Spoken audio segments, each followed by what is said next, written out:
السلام عليكم. طبعا هذا المقطع الاول لي بالقناه بالسنه الجديده، اتمنى تكون سنه خير وادخل 500 مشترك. واول موضوع بهاي القناه هو تعليقات التيك توك. الصراحه هاي الناس ما ادري وين تريد توصل، يعني عقولها ما ادري ايش بيها. المهم هسه خليني اعطيكم فد نموذج. شوفوا على سبيل المثال هذا التعليق، تقول ضحكت وانا توني مصليه. وات ذا هيل مان، وين المشكله؟ واذا ضحكتي وانت توك مصليه خايب انا راح اتخبل، يعني واذا توك مصليه ايش دخل الصلاه بالضحك؟ المهم خلينا نذب التعليق بالزباله وناخذ واحد ثاني.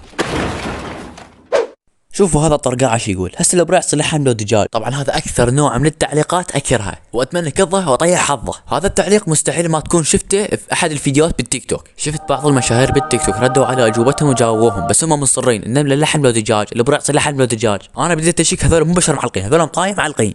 واحب اقول لكم مقدما اذا شفت واحد هيك معلق بقناتي لا احذف تعليق، انا الصراحه ما احبهم، مو بس ما احبهم ما اطيقهم، مو بس ما اطيقهم ما اتقبلهم. المهم يلا كافي لا تشلب. A few moments later.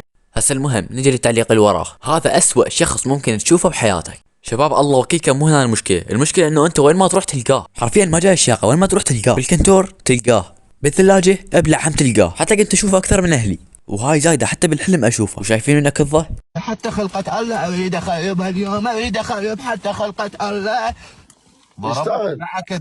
مقطع قصير كان كافي اللي يعبر اللي بداخلي على هاي النماذج الزفت. المهم احب اقول لكم انه انا ما باقي لي شيء وادخل 200 مشترك، وان شاء الله اذا دخلت 200 مشترك فراح اغير صورة القناة لان صار ما عجبتني. وبس باي.